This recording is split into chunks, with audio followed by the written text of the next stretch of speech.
oko mar jiwo kwe e kindgi motelo ne yiero. To sani wapoka Nyasaye ogwedho wapinjo riwowa. Koro wa joluo duto te kik wayud ng'ama tiende kier ni weyo jaduong' Raila Amolo Odinga. Riwruog jodongo ma Uriri okwayo gavana ma Migori Okoth Obado mondo yosi Raila Odinga ne laro kom tend Kenya.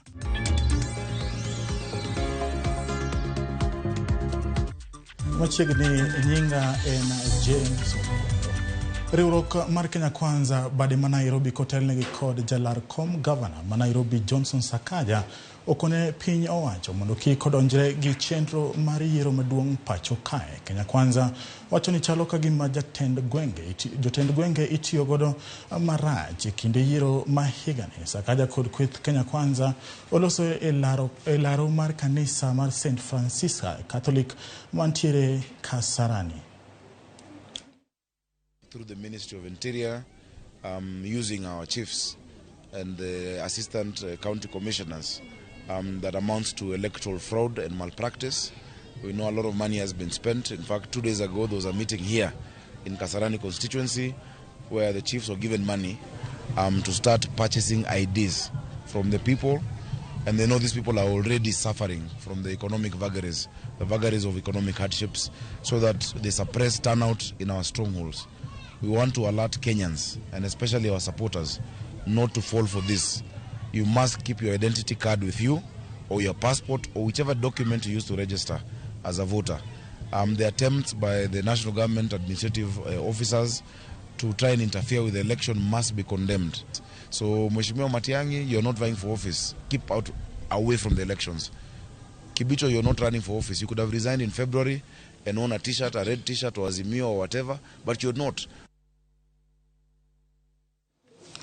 Nyakura Mogajuang kawadhi mbele wero ni jatend piny Kenya Uhuru Kenyatta kawuono yawo apaya maduong' ma Nairobi Expressway. Apaya no osebedo ka konyo e tieko dhungruok mar nyamburko e apaya mag Nairobi. Apaya no nyo loro tieno manyoro ne ikruok ne yepo mari. Jafumbo marwa Edwin Okoth ng'iyonwa gima timre e Expressway ma Nairobi. Kata kamano gesani wawinjo ne gima Uhuru Kenyatta wacho. Sacrifice and dedication of many parties. First and foremost, I want to thank all Kenyans, particularly the residents of Nairobi, who have had to cope with the inconvenience and the disruptions that came with the road construction. But our gratitude also goes to our partners, China Road Bridge Corporation, for choosing to invest and therefore demonstrating their confidence in our country, Kenya. I also want to thank the Ministry of Transport and Infrastructure, and indeed all other government agencies, as well as private parties that have been involved in the construction of this project. Your efforts in making this engineering masterpiece a reality and on schedule is greatly commended. Hongera to all of you, pongezi sana to all of you. I would be amiss if I don't also take this opportunity to thank the government and the people of the Republic of China for the confidence that they have shown in our country, Kenya. Without their confidence in our country, private sector would not have invested in our country. So again, our thanks to the government and the people of the Republic of China. Thank you very much. As you also know, today we have commissioned the revamped Nairobi Eastern Bypass, which we have expanded into a dual carriage. The Nairobi Eastern Bypass is a major transport artery that connects the Mombasa Highway, Nairobi-Mombasa Highway, with the Nairobi-Thika Highway, distributing traffic to the northern, eastern, and southern precincts of the Nairobi metropolitan area, and thus boosting connectivity within the Nairobi metropolis. The Eastern Bypass plays a major role in directing traffic away from the Nairobi CBD and thus reducing travel times in and around Nairobi. Since the Eastern Bypass was completed as a single carriage in 2014, considerable urbanization and commerce emerged along its economic corridor, occasioning a significant increase in traffic volumes. This resulted in severe and unprecedented traffic jams, so it was no longer functioning as a bypass, but rather as a main road. This ultimately would have rendered the road unusable as a reliable link or bypass for Nairobi. So therefore, the expanded Eastern Bypass, which includes 5 new major vehicular crossings, 6-lane dual carriageways at the busy sections of the road, will greatly ease the congestion that existed on that road. So, ladies and gentlemen, during our term in office, we have built more than 11,500 kilometers of new tarmac roads, which have increased Kenya's paved road network by more than 85%. And as a result of accelerated road development and maintenance, more than 70% of Kenyans can now access an all-weather road network within a radius of 2 kilometers from their homes. These roads have improved access to schools, to hospitals, to trading centers, and facilitated intra- and inter-county movement. My administration has also upgraded a further 408 kilometers of access roads and related infrastructure in the densely populated areas of Nairobi, in places like Mukuru, Kibera, Mathare. You do now have tarmac roads, making it easier for all citizens to be able to meet their travel requirements. The expansive infrastructure milestones realized during my term has been built on the foundation of hard work and sacrifices of previous generations. And the challenge of our generation was to boldly further their agenda. Where they built an ordinary bridge, we built a floating one in Mombasa. Where there was a single-lane road, we have built multi-lane highways. Where once lay a railway in ruins, we executed the largest infrastructure project in Africa through the standard gauge railway and revived 566 kilometers of the meter gauge railway. This has resulted in new areas of our country opening up, and as you will recall, recently we were in Naivasha to not only launch the link between the standard gauge railway and the meter gauge, but also to launch what will probably be one of the largest industries in terms of ceramic, aluminium manufacture, paper in Naivasha, something that would not have been possible without the rail, without the water that we now have supplied in the area, and without the people who now are able to utilize that area. So as I said in the beginning, my friends, infrastructure is just a route to opening up opportunities for Nyakora Mogojwang mano jatend piny Kenya Uhuru Kenyatta ko oyao barabara mar expressway. Ka wadhi mbele Nyakora Mogojwang kaka wakilo mokwongo nowacho ni kweth mar Kenya Kwanza osechiwo ywak gi ne piny owacho ka giwacho ni inyiewo IDs mag jopiny mondo tige yiero. Kata kamano jagoro mongirore e migawo mar arita kwe Dr. Karanja Kibicho kwedo lipode matude kod tim mar nyiewo pande kuom jopiny. Kibicho wacho ni onge kama piny owacho nyiewe opande kokalo e tiyo kod kod ruodhi kaka kweth mar Kenya Kwanza wacho lero ni tich ruodhi go gin mag jiwo kwe kinde oganda kendo tiyo ne jopiny koloso e gwenge mag Ndia e kaunti ma Kirinyaga. Jotelo no ojiwo Kenya Kwanza mondo ket maino e uso manifesto margi ne jopiny kar chwalo weche ma ok adier. Ina maana yote. Hakuna haja ya sisi kununua vitambulisho, hata sijui ni kununua za nini. Kwa hivyo nafikiria wanasiasa kabla waanze kutamka maneno, ni vizuri hata kama wanataka wananchi waanze kuwaonea huruma, wakiwa wanasema vitu iko na maana na vitu wanajua anaweza dhibitisha. Kwa hivyo kutoka kwangu, hiyo ni madai ya upuzi na ni madai hata haina, ni ile huku kwetu tunasemaga haina miguu.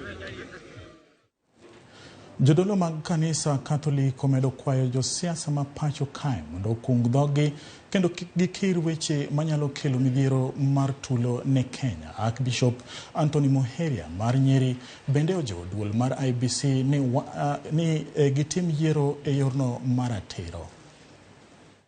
We cannot listen to those kind of utterances that are character assassination or those posters that we are seeing that are demeaning.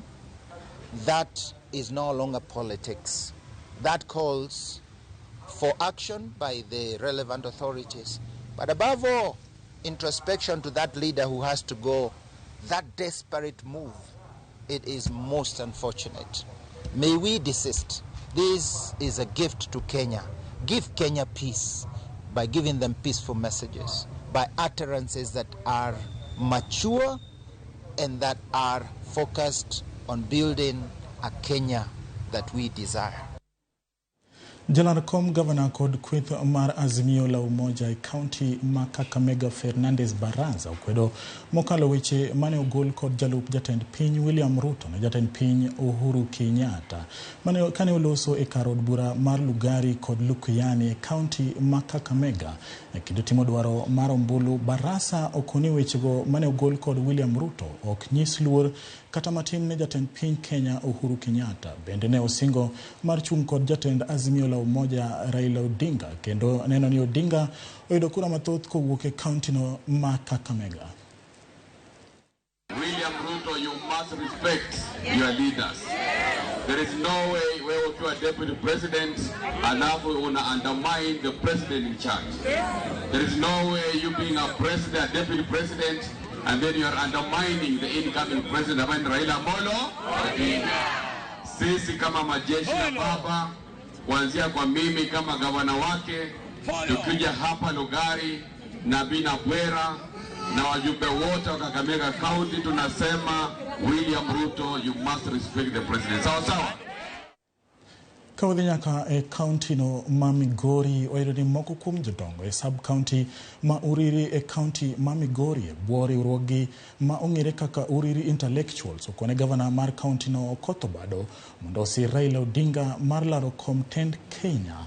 Jodongo go ka otelnegi kod jakom margi Gordon Oyeko wacho ni sani onego oganda luo obed ma otegno e tok Odinga mondo oyud loch mar johera mage osemanyo kuom higni mathoth. Jodongo go bende okono oganda luo ni obi wuog oko duto mondo gigo ombulu ne yiero maduong' mabiro. Wachung motegno bang' hon Raila Amolo Odinga. Kendo wadwaro ni Raila osechandrenwa gaming'a kokedo ne joluo mondo ne maber. To sani wapo ka Nyasaye ogwedho wapinjo riwowa. Koro wa joluo duto te kik wayud ng'ama tiende kier ni weyo jaduong' Raila Amolo Odinga. Ok wadwar joma dang'ni, nitie jomoko kada giyie kaka jodongo wacho, jodongo kuomo nyithindo ni kik ipok wayudo ng'ato e Uriri ka mawacho chama ma ok Azimio. Kech Azimio ema wang' ni oyie dhi nyago no olemo. Temo wacho ne gavana ni bede kako oling' e dalane no. Oling' aling'a onyathiwa, jaluo ne ok we wadgi ochalo dede. En bende sama loch mar Raila dhi yudo ni ebe nochiemie. ahinya dwa kwayo jok manyocha nobiro ni dwa support paro mare Mheshimiwa Ruto nigi ng'e maler ni piny oseyuko gi ji mogik okang' maonge bila minyalo wuondi to gi bila modong' ni wuondo ji. Onengo gikwonge gigone Raila erokamano kaka nochung' matek mokelo tich makoro giyudo godo mwandu mamiyo koro ginyalo pinge sani. An achiel kuom jodongo mane oko Raila kane wadhi Nyeri. Ma jo Nyeri noyie kodwa ni wang'ni jokanyanam wamiyo uloch. To kik ng'ato wuondu gi bottom up nikech joluo wan kathira mamon goyo ne wadagi. Koro wakwayo ji owuok duto te mondo ogone Raila kura. Ji owuok nyaka tung mondo wagone Raila kura gi kwe mondo wabed gi kwe mondo dongruok obinwa iluo wang'. Jodongo odagi kathira ma mon goyo. Nyakora moga jwang kapod odhi mbele. Wene kodong andalo aboro kende to ibago yiero maduong'. Jodongo mawuok e Abasuba e county ma Homa Bay okwayo kwe e kind jochung' malaro kombe ma opogore. Jodongo go okoni siasa mar tulo nyalo biro tamo ganda mathoth ahinya to mine kod jodongo biro wuok oko atamalo 100 mar goyo ombulu ne Odinga e dwaro mare mar kawo telo mar piny Kenya. Negiloso e Kalisuria, Gwasi South bang' puodho jochung' e kom od bura ma Suba South ma ok ochung' gi duond bura moramora. Ni kura to wago urne jaduong' Raila Amolo Odinga kuche onge bagen bende onge penjo. Kura mar Raila onge ng'ama wuoye en gima through. Kura an gima nakwayo ni kwe gi muolo gi hera ema mondo bedi. Siasa to en gima kawuono ka gik tarik 9 ka gik 10 weche mag siasa koro rumo judugo kama kawaida. Koro joma tindo an nakwayo ni magomo na kura gi muolo gi hera kwa ng'eyo ni Kenya pod dhi mbele. Akwayo kwe makende mondo ji obedi chieng' kura wawuog kwa wingi wagochne Raila Amolo Odinga wagochne Stephen Sangra kwa miyo jowariyogi wang'eyo ni maendeleo biro dhi mbele kaka wadwaro. Kawachomo tarik 9 we want to give an assurance ni onge case mora ma violence maburo nenre nikech wan wabolore piny wasero kura to jopiny oseyie to maseluororano gise miya assurance ni Raila Amolo Odinga moluor mano wadhi miye 98% Suba South ka to mam jumbe gimbe yudhe mine gi jodongo mochung' ka gimbe gisekona ni giyie gi tich masebedo katiyonegi koro gidwa miya mandate atigi pes sirikal.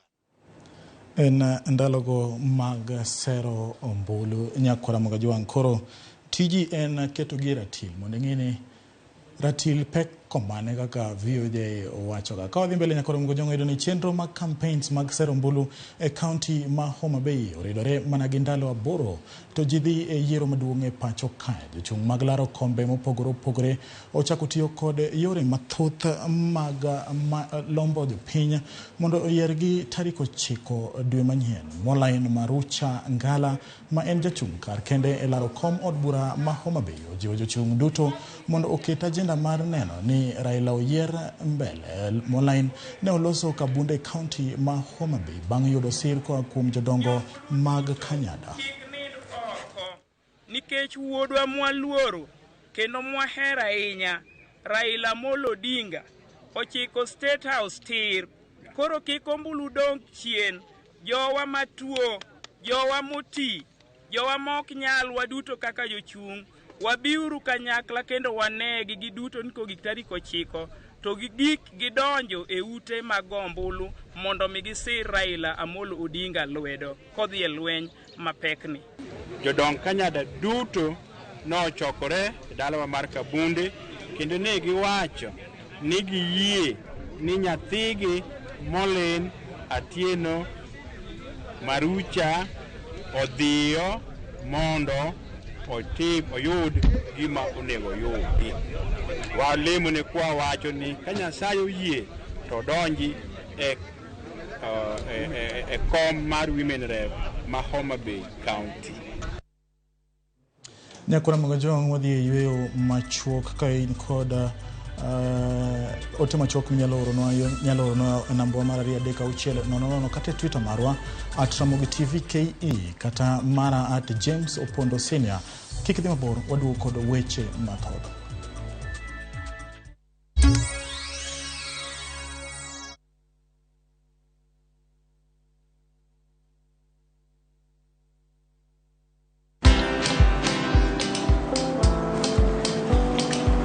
Niaje?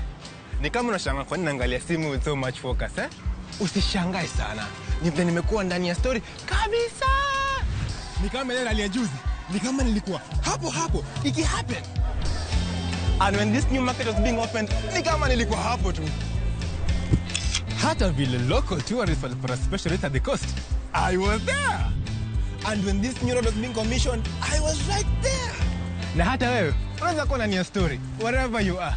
Just download Citizen Digital. Stay informed on all the news and events as they happen across the country, the continent, and the world at large. Download Citizen Digital, Kenya's #1 news app. Collect fare kwa boda au matatu ukitumia ViewPay cashless na uqualify for bima ya 100,000 shillings pamoja na medical cover ya 20k na permanent disability cover ya 100k kwa 5 bob pekee. Dial *236# today to start using ViewPay cashless. Chris Owino ka Nairobi, RAMOGI TV.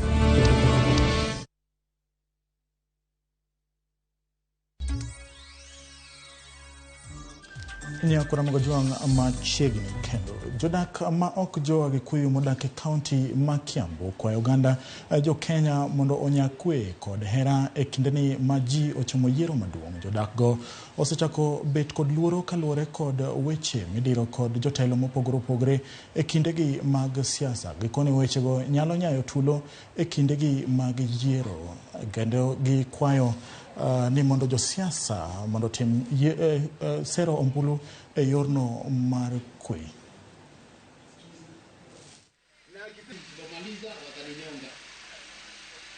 The political environment of our country is right now it's very dirty. The kind of exchange from the top leaders in our country, it's really calling for violence. And we may call for a peaceful campaign election whereby each and every individual should be part and parcel of that, and we should not call for we should not utter such kind of words that may result to violence. Hatujazaliwa hapa lakini tunaishi hapa, sisi ni kama wenyeji, lakini ikifika wakati mwingine tunakutanga ya kwamba tunahesabiwa kuwa watu wa nje. Kwenye nimezaliwa siwezi nikafaidika pale, manake kura yangu yote ninapigia wapi? Hapa hivyo. Na naweza taka ule mtu ambaye anatukeka pale mbele angalie diaspora sana. Labda diaspora wanakuaga wameachiliwa, hakuna mahali wanaonekana kikazi, kivyovyote hakuna mahali wanaonekana. Tunataka kiongozi mwenye atatushughulikia, atujengee mashule, atutengenezee barabara, ashughulikie wamadha wenye tuseme wajawazito. Wanafaa waangaliliwe vile barabara zitakuwa poa mali, hata kama ni usiku huko interior mahali gari zinaweza ingia. The leaders that we want to have going forward are leaders of integrity, leaders who have got track record, leaders who are managers, not necessarily politicians, and that is what Kiambu has chosen. And I am happy because my support is across the board. That means tribalism in Kiambu will be a thing of the past. Nepotism in Kiambu will be a thing of the past. Theft and corruption in Kiambu will be a thing of the past. Dhudi prario kodario mag jo Akamba kotelnegi kod jakom margi Boniface Kilonzo jo Uganda jo Akamba mondo onyakwe ahinya to kinde yiero kane oloso athiriva kumane gi time nyasi mar sidho vinyandeti ma en jalar kom governor Mama Chakos. Kilonzo otelone jodongo mag Akamba e chiwo orindi mar telo ne wavinyandeti. Gikoni gigeno ni wavinya biro riwore kodgi e lando kwe motelone yiero maduong'. Vinya e nyasino nosingo mar kelo telo ma Uganda Mama Chakos osebedo ka gombo kuom kinde malach. Na tunapendana. Kwa hivyo wakati huu wa campaign period tukielekea katika utepe, tunataka kuwauliza Wakamba wote, mimi kwa niaba ya kanzo yangu, wadumisha amani, tuwe na elections ambazo hazitakuwa na vurugu yoyote. Elections ili Kenya nyingine, sehemu zingine za Kenya wakisikia Ukambani wasikie kweli watu ni organized na wapendi mambo ya fujo. Nyakora magajiwang report mabiro ni en report malicha ahinya. Jopith kod ji matiyo gi punde e alwora mar Ruai, kaunti ma Nairobi onyiso luoro kaluwore kod tim mar yang'o punde masani ochako duogo kendo e counties mokiyo gi Nairobi, mokelo luoro ni ring pundego dibed ni iuso ne jodak ma Nairobi. George Bati miyo ler mathoth. Higni adek nyaka ne piny owacho kum yeng'o mag punde gwenge mopogore opogore pachoka, luoro nitie ni jomoko luchore kendo sani yang'o punde. Ma en bang' fwenyore ni maromo punde 15 endo yang' e kaunti ma Nyandarua, kamoko bende nolok ring'o Machakos kod Naivasha, tim makoro miyo jopith mag punda luoro kendo chuno mondo girit pundegi otieno mangima. Kotelnegi kod jakom mag weg punde ma Nairobi Stephen Kamwiro Mudhamia gikwayo bede migepe mag arita mondo miyo konygi ka giwacho ni pundego wegenogi mapo ni gilal to ngimagi biro kethore. Muhula umetupita Nairobi County na si Nairobi tu. Ingawaje hatuwezi sema we are very clean kwa sababu hii kitu tulimaliza miaka 3 ilisha. Na kama tulienda kwa serikali tukaongea, tukaenda Kilimo House, tukakubaliwa vishinjio isimame kwanza. Kwa hivyo tunasema hako kadogo kamebakia, serikali tuangalilie, pia mkulima akiangalia punda yake kwa sababu vishinjio ilichinjwa, zile zinaenda humu. Kuna woga kama area ya Naivasha hizo na Nakuru hizo. Ukisikia punda moja amekuliwa, hii ni njia ya kufungua ile mwanya tulikuwa tumesiba. Na kwa hivyo tunaogopa na tunaambia serikali tuangalilie na pia wakulima waangalie punda zao. Mudhamia mabendo loso gi weg punde ma utawala ikinde chiwo tegruok kaka inyalo rit kanyna. Onyiso weg leno mondo mi one ni gimanyonegi kaka ginyalo yudo chiemo moromo, kochiwo ranyisi gi kaunti ma Nairobi makoro sani wacho ni punde winje matek kaluwore kod oro ma omiyo punde ok yudi chiemo moromo. Lakini kilio cha chairman wa county, Nairobi County ni ya kwamba Nairobi kuko na ukame sana, kuko na njaa, punda asishibi, punda hawezi kwenda sikundi zile zinaendwa kwa sababu ya njaa. Na kwa hivyo tungeomba usaidizi hasa serikali na hata Brook na Kendant, kwa sababu wakulima wanalia punda saa hii ile inabebanga mitungi 20 wesi beba sana ile chinde tuko nao ni watu wasikii kuingia kwa vikundi. Saa hii wale tuliko nao wengi hapa leo tumewaita wafundishwe ili waweze kujiunga na vikundi. Wakijiunga na vikundi, kikundi kinaketi kinaona punda zao kama ni 10, wanaweza hata organize kupata gunia 10 hizo, na mtu akipata gunia moja kwa wakulima inaweza msaidia kwa mwezi, at least punda akikuja nyumbani jioni ama akitoka asubuhi anapata kitu ya kukula. Ojiwo weg pundego mondo mi otigi punde yore mag yuto kendo neno ni kano omenda e bengi, maloyo neno punda mana kaka gima owinjo yang kasto iloko kado. Wakati huu ni wakati wa kukua vikundi, tulianza vikundi na wanahitaji kuwa na pesa. Na kwa hivyo tumewaitia watu wa bank, tumewaitia watu wa agriculture ili wafunzwe kuweka pesa kwa mfuko na wafundishwe kuweka pesa kwa bank, na punda awe ni mfanyikazi wao. Punda si tu kuchinjwa, ni kuwafanyia kazi. Apisa mar veterinar Makasarani Judith Baraza onyiso weg pundego mondo mi ochiw arita makare ne pundegi mondo kik giketh mwandu jomamoko manyalo kelo sigu e kind weg punde kod joma mwandugi okethi. Gino mowacho ni nyalo miyo joma oketh mwandugi hinyo pundego kata miyo ginyalo wito ngimagi. George Bati, Ramogi TV. George Bati gili pod no gima mako dhoga nyakora magajuang nyoro ne antiere yueyo matin to nadhi amanyo matumbo moro ang'ena dak Machakos. Koro ng'ene gino osebedo ka chanda ne kende na chamo matumbo mar punda. Koro wabedo rakich nyakora magajuang. Ka odhi mbele wero ni piny mangima ji 40,000,000 iuso ka kuom kwanne mine kod nyiri matindo ema kwangi ni malo kalore kod riwruok ma ok mar piny owacho mar Awareness Against Human Trafficking kata HART. Atamalo 62 ichuno mar tiyo maonge chudo ka atamalo 28 ichuno gi keny mohiu sama piny ngima dhialo odiochieng' kedo gi uso ji oseyudore ni atamalo 96 mag jo Kenya madhi pinje maoko manyo tich ywak ni isandogi kata iketho ratichgi. Luor bende nitiere ni nyithindo manyiri malal maonge ndachgi iuso pinje maoko kendo itiyo kodgi weche terruok. Riwruok mar hat bende owacho ni wondo ji embui rochruok arita kwe kod lokruok mar chal lwasi emoko kuom gik momiyo medruok mar timni dhi nyime.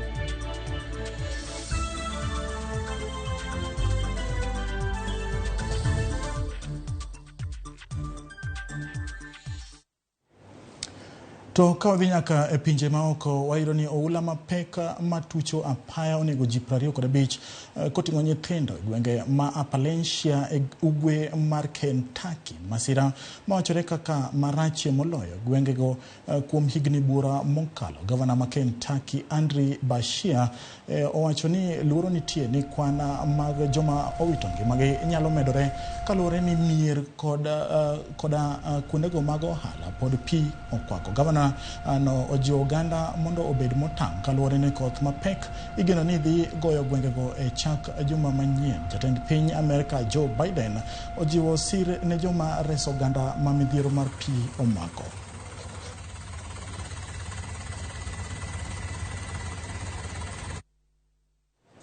Nyakona mgojong wadhi yuyo matin to ka waduogo to wadhi nyaka pewe mopogore kong'iyogo bende tuke ma dhi mbele piny mar Ingereza boma Birmingham. Kik idhi mabor.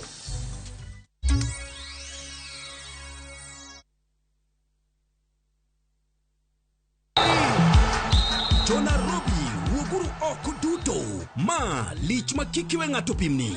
Wuokti tarik 1 dwe mar 8 higaniendi dwe keyo seche mamogo pongo mesa. Radio Ramogi kaachiel kod Ramogi TV komakore gi jothumbe makaluo e bwo mabula achiel mar Lake Region Music Association kama oting'o Amiso Twangu, Eli Totu, Emma Jalamu Pija, Dola Kabari Wuda Dhiambu, Musa Jakadala the Joyman. E kin mamoko ma okwadwa pimo biro e dhodi kanyo achiel kachiel mar mondo mi mor wachokre kendo wapim par. Wabro chako gi Baba Dogo, Madhari, Huruma, Kariobangi.